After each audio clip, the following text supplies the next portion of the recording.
Allez, c'est parti. Bonsoir. Euh, Ok, on est bon. Bon, donc ce soir, on se retrouve simplement pour la suite du démontage de la PS3 Fat. Donc il restait des combats malheureusement qui a littéralement décédé entre mes mains. Du coup, je n'ai préféré pas renouveler l'expérience. Je me fais observer. Putain, au secours, j'ai un chat à la maison, il est bizarre. Du coup, il me restait deux pièces que je n'ai jamais démontées, que je suis un peu curieux de voir à l'intérieur, notamment le, le tout premier lecteur Blu-ray de série de chez Sony, qui depuis a été largement commercialisé pour les lecteurs de CD. Oh putain, mais c'est pas vrai! Tu sais qu'il y a une vitre?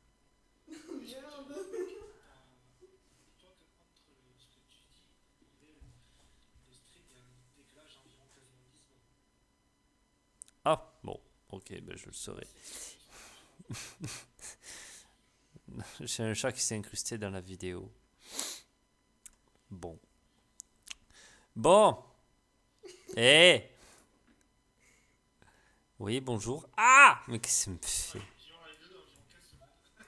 Oh là là. Je te jure. Donc voilà. Donc aujourd'hui, ça va être démontage du lecteur Blu-ray ainsi que de l'alimentation de la PS3 Fat. Euh, Tac. Allez, petite modif du coup. Ah, si je m'en sors. C'est où? Ah, c'est là. Hop. Ouh, ça va dépasser.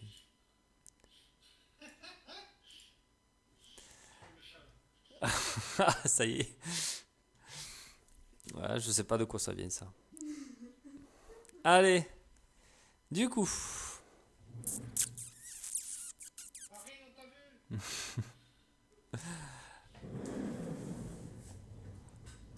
Oh. Du coup. Hop là. On va commencer. Alors par contre, du coup, ça va pas être pratique. Hop, voilà. Du coup, on va commencer par démonter le moins intéressant et on finira par le lecteur Blu-ray. Donc là, on a une alim 230 12 volts qui nous sort 32 ampères. Alors, comment elle s'ouvre? Waouh, c'est un monstre ce truc. On a de la visserie sur le côté.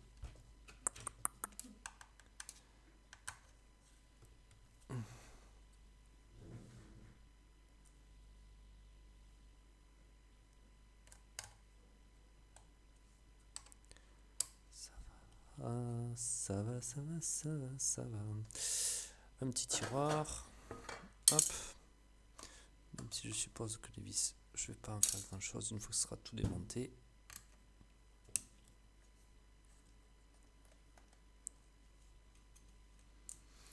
Hop là. Oh, ça a l'air fat à l'intérieur. Truc de fou. Ça, c'est de la qualité. Dutch Quality. Ah non. Sony Quality, ouais. Mec, de la Sony Quality, je te jure. C'est de la bonne.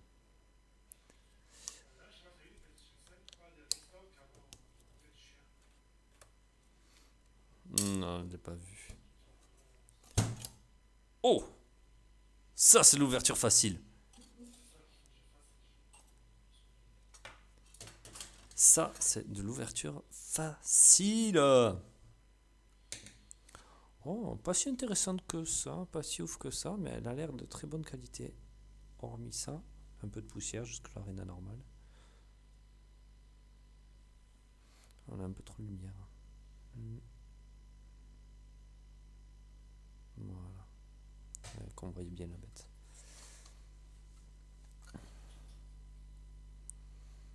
Ouais, sympa, mais... Oh, nickel. On a du beau monde. Putain, elle a grave de qualité par contre. C'est quoi ça? Qu'est-ce que c'est ça? C'est un transfo? Pourquoi il est comme ça lui? C'est bizarre. Sony. Vas-y, on va essayer de voir comment ça marche, les circuits d'entrée et de sortie. Alors, normalement, on a l'entrée ici. Hop, on va relever un peu.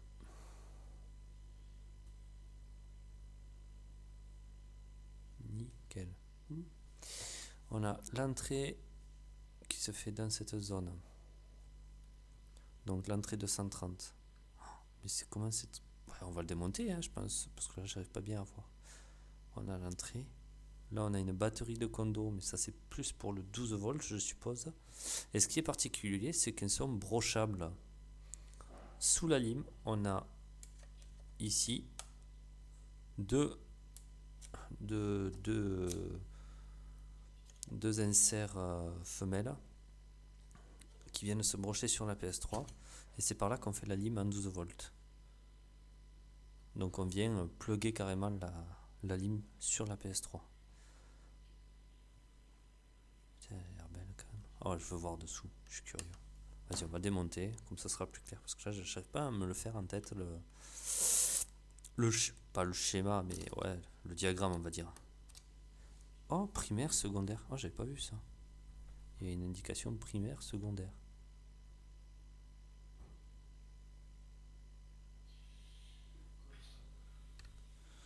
Hop. Il y a des petits potards à régler partout. Je vais pas m'amuser à les toucher. Adjust. OCP adjust. C'est quoi ça? F-min adjust. Oh, mais il y a un taquet de trucs. Un PFC plus B adjust. Wow. C'est quoi tous ces trucs? Ça aurait l'air vraiment d'une anime de fou furieux quand même. En plus, refroidissement passif. Pas de ventilateur. Alors on va voir si... Bah, attends, genre il n'y a que 3 vis qui la tenaient. Il n'y a que 3 vis qui la tenaient, ok.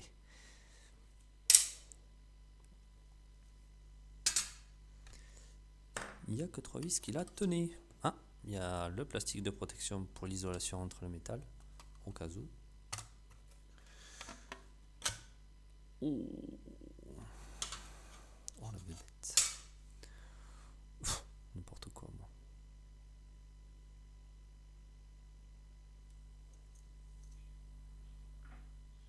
Alors, si on n'a pas un petit marqueur par là qui traîne.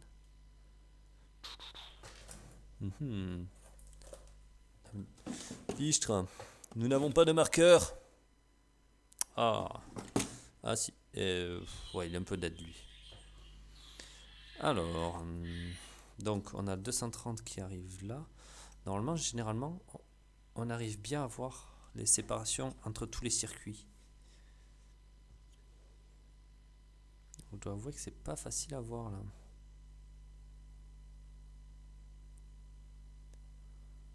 Cautions. J'arrive pas bien à voir la séparation entre le circuit de puissance et le circuit de commande pour l'instant. Ça va se faire le petit schéma à force dans la tête.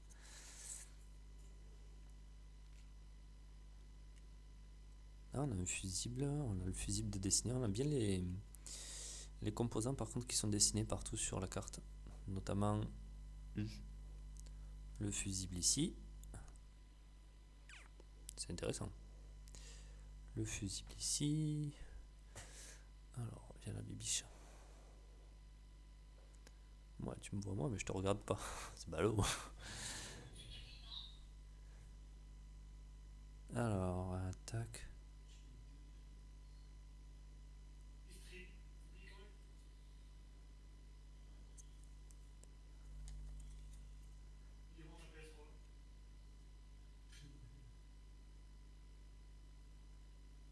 J'arrive pas à bien voir. On a les bobines de redressage. des condos. Ensuite, on arrive au triac. Donc, la ligne, ouais, voilà, j'ai vu à peu près comment ça se passe. Donc, ici, hop là. Bap.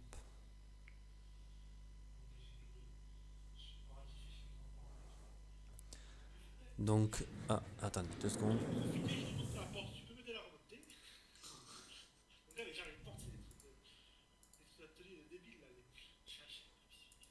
Hop. Alors, du coup, je disais, excusez-moi. Donc, là, on a l'aliment 230 qui arrive ici. On a le fusible de protection ici. Ah ouais, là, vous voyez bien, là. Nickel. Le fusible qui nous protège le système ici. On a ici ce qu'on appelle des varistances. Qui, alors ça, je crois, si je me trompe pas, peut-être que je dise pas de bêtises. Il y en a un de tout ça qui est une varistance, c'est sûr. Et d'autres des condos. Ah mais attends. Oula, je dis une bêtise. Qu'est-ce que... 18 ampères, continue. Ah, on a un relais. Ah, on a... Oula.